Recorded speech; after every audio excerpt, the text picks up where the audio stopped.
मचा दिए तो भाई फिर मैं शुरू करो। Heavy lines. लिखा कुछ यूं था कि एक शख्स हो तो खैर है, हजारों तवज्जा मांग रहे हैं। अच्छा। मैं इनकार करता हूँ मोहब्बत से और वो वजह मांग रहे हैं। ओए यार, पूछ रहे हो वजह तो बता देता हूँ, सितम यार के गिनवा देता हूँ।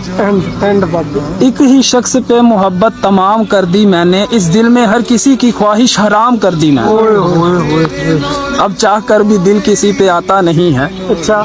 वो एक शख्स मेरे ज़हन से जाता नहीं है। ओए कैसे मान लूं कि मुझसे मोहब्बत है आपको, कैसे मान लूं कि कोई छोड़ कर जाता नहीं ओए है। ओए ओए ओए। कैसे मान लूं कि हर कोई एक जैसा नहीं होता, कैसे मान लूं कि कोई दिल दुखाता नहीं है। यहाँ हर किसी को चाहत है जिस्म पाने की, यहाँ कोई भी शख्स दिल से निभाता नहीं।